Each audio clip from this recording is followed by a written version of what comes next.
अस्सलाम वालेकुम। आज हम मैथ्स की काउंटडाउन बुक 6 जिसका हम सेकंड एडिशन देख रहे हैं, उसका फर्स्ट यूनिट देख रहे थे जिसका कि नाम है इंट्रोडक्शन टू सेट्स। उसकी हम 1A एक्सरसाइज समझ चुके थे, उसकी 1B एक्सरसाइज समझ चुके थे और अब हम 1C को समझने जा रहे हैं जिसका टॉपिक है वेन डायग्राम्स। ठीक है, तो बहुत आसान सा टॉपिक है और आपके लेवल पे ना बहुत बेसिक्स ही दिए हैं इन्होंने, तो उसमें जो थोड़े से डिफ़िकल्ट या एडवांस टॉपिक्स हैं वो छेड़े ही नहीं हैं, तो आपके लिए तो बिल्कुल ही इजी करके दी गई हैं। तो 2 मिनट का काम है बस ये। ठीक है, और इससे पहले की किताबों में थोड़ा बहुत इंट्रोडक्शन वेन डायग्राम का आ चुका है। वेन डायग्राम क्या होती है इन्होंने लिखा हुआ है, इन्होंने ख़ुद बताया है। शुरू करते हैं। A Venn diagram is a pictorial representation of a set. Venn diagram जो है वो किसी सेट को तस्वीरी शक्ल में ज़ाहिर करने के लिए बनाई जाती है। ठीक है, एक तस्वीरी रिप्रेजेंटेशन, एक सेट का तस्वीरी इजहार है। ठीक है, ये रहा एक वेन डायग्राम की शक्ल में सेट का इजहार। तो आप क्या करते हैं, आप ये दिखाना चाहते हैं कि एक सेट है जिसमें एक सर्टेन चीज़ें हैं, उसकी एक वेन डायग्राम आप बनाते हैं। उसके बाद आप कुछ और चीज़ों की दूसरी वेन डायग्राम बनाते हैं। आप इन दोनों वेन डायग्राम्स का इंटरसेक्शन करके देखते हैं कि क्या क्या चीज़ें कॉमन है। लेकिन यहाँ पे इन्होंने वो सब कुछ करने को कहा ही नहीं ना, तो इसलिए अभी फ़िलहाल आपके पास तो बहुत ही बेसिक सी बात है। बस इतना सा समझ लें कि सेट को इस अंदाज से बनाना कि आपके सेट में जो चीज़ें हैं उसको सर्किल के अंदर लिखा जाएगा और जो आपके सेट में चीज़ें नहीं हैं वो सर्किल से बाहर लिखी जाएंगी और एक डब्बा बना दिया जाएगा। ठीक है, तो और इसको और मैं रेलेवेंट कर दूं थोड़ा सा, मैं जो कि इन्होंने यहाँ नहीं बताया हुआ, थोड़ा सा मैं एक एक्स्ट्रा आपको बात समझा देता हूँ कि ज़रा ये एक्स्ट्रा मिटा दूँ कि आपको ऐसा करना है कि यूँ समझना है जैसे कि एक सेट है, सेट ए। ठीक है, और आपने सोचना है कि इस सेट ए का एक सबसेट है जो कि सर्कल में बनने जा रहा है। ठीक है, फॉर एग्जांपल उन्होंने यहाँ बताया कि बर्ड्स, तो बर्ड्स जो हैं वो सेट ए में आ गई, तो सारे बर्ड्स आ गई।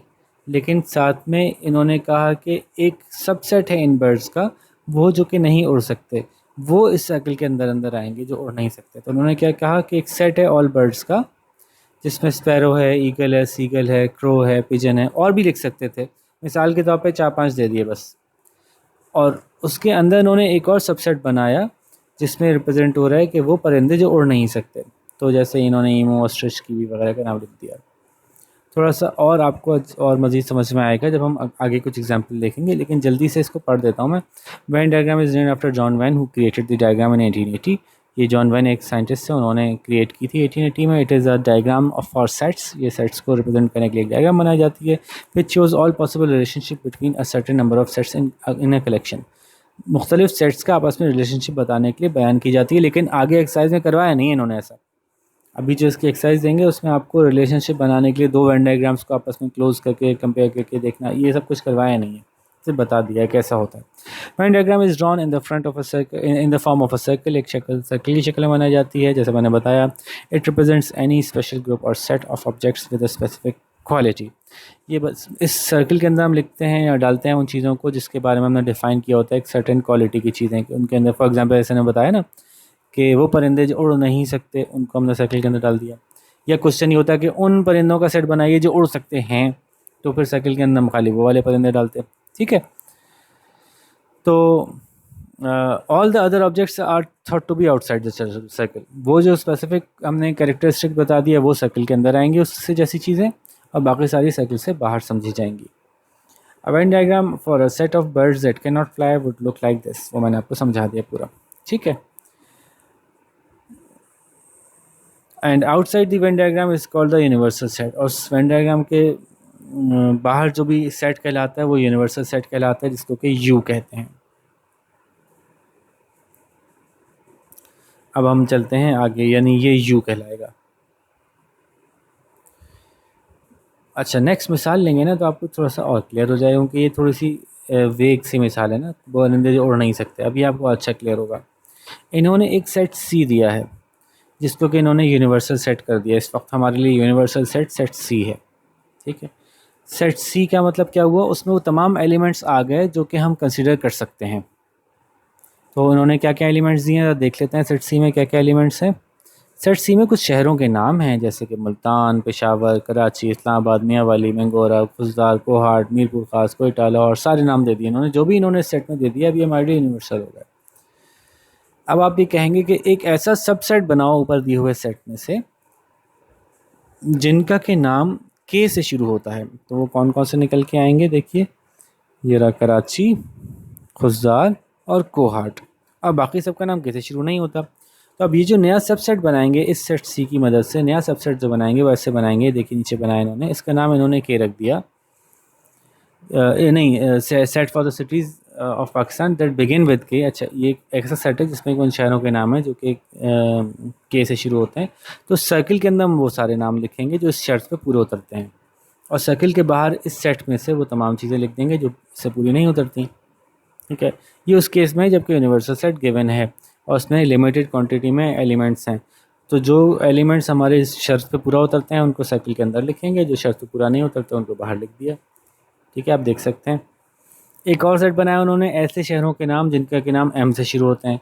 तो अगेन यूनिवर्सल सेट में से उठा के हम वो सेट जो कि वो एलिमेंट्स जो कि एम से शुरू होते हैं वो हमने अंदर रखे और बाकी सारे एलिमेंट्स बाहर रख दिए।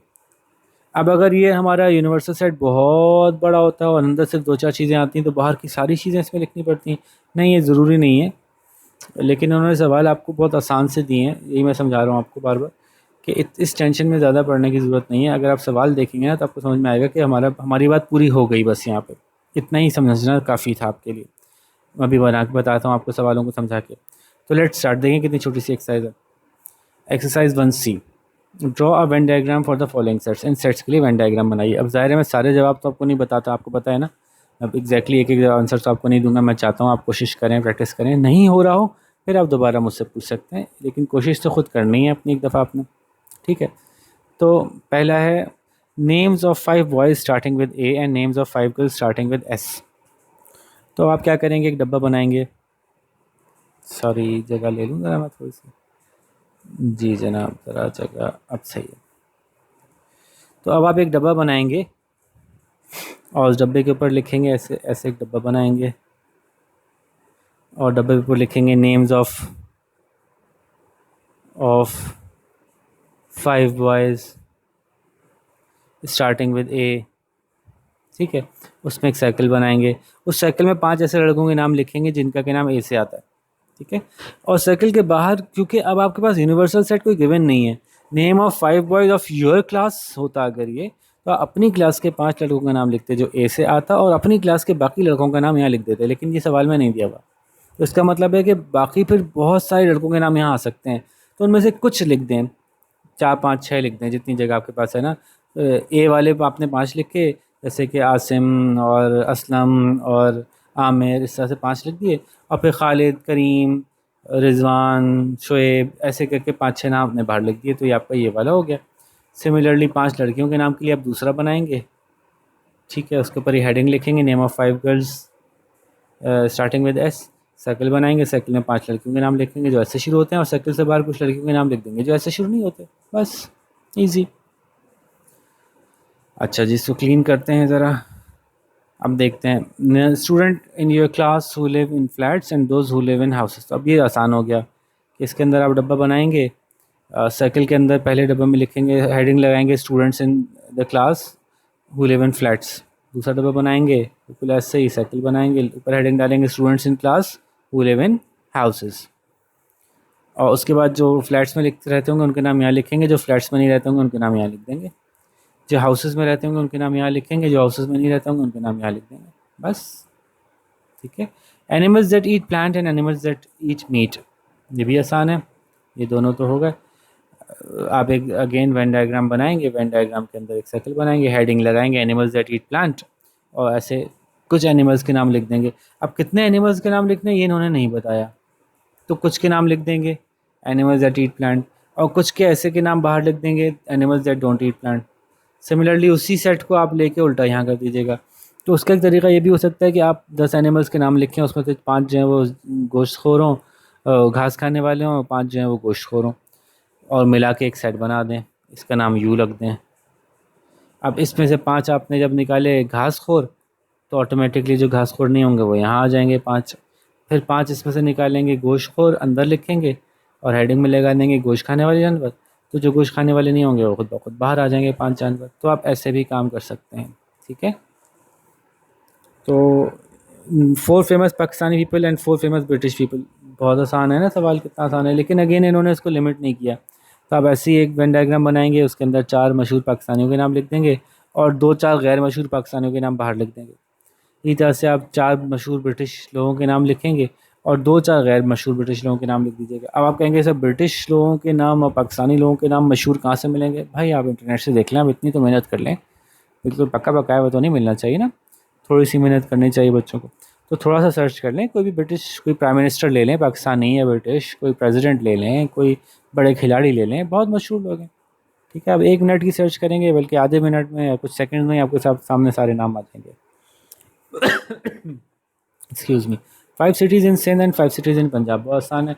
सिंध के एक चार्ट बनाइए, हेडिंग डालिए, वेन डायग्राम का पूरा डायग्राम बनाइए, हेडिंग डालिए 5 सिटीज़ इन सिंध और वो 5 शहरों के नाम लिख दीजिए और 2-4 शहर ऐसे भी लिख दीजिए जो सिंध में नहीं है। तो यूँ समझ लें कि सिटीज़ ऑफ पाकिस्तान से इन्होंने लिया है, तो 2-4 शहर जो सिंध में नहीं है उनके नाम बाहर लिखिए और बाकी सिंध के सिटीज़ के नाम लिख दीजिए 5 कोई। फिर यहाँ हेडिंग डालिए 5 सिटीज़ ऑफ पंजाब, उसमें 5 शहर पंजाब के कोई से लिख दीजिए और 2-4 शहर ऐसे लिख दीजिए जो पंजाब के नहीं हैं बाहर, ठीक है ना। तो बिल्कुल सिमिलर पैटर्न है, एक जैसा सवाल है सारे, और वो सिर्फ आपको समझाने के लिए कि वेन डायग्राम होती क्या है, वरना एक्चुअली इसका यूज़ थोड़ा डिफरेंट है, मतलब मज़ीद आगे कंपाउंड होगा कि जब 2 डायग्राम्स को आपस में हम मैच करवाते हैं और उनके ओवरलैपिंग चीज़ें किसी में हैं या नहीं हैं ये देखना चाहते हैं। तो वो जब आएगा तभी करके बता देंगे, अभी से इतना डिटेल में जाने की क्या ज़रूरत है, ठीक है ना। आपकी एक्सरसाइज तो पूरी सॉल्व हो गई इस बात से, ठीक है। तो उम्मीद है अच्छे से आपको समझ में आ गया होगा। फिर भी कुछ समझ में ना आए तो आप अपने सोल्यूशन को मेरे पास भेज सकते हैं, मैंने अपना ईमेल एड्रेस दे दिया है। तो आप यहाँ पे मुझे अपना सोल्यूशन भेज दीजिए कि जी मैंने ये किया, सही किया या गलत किया है, मैं आपको समझा दूँगा कि इसमें कोई इम्प्रूवमेंट हो सकती थी या नहीं हो सकती थी, ठीक है। तो लेट्स सी, और अगली एक्सरसाइज के साथ जल्द ही मुलाकात करेंगे आपसे। अपना ख्याल रखिएगा। अल्लाह हाफ़िज़।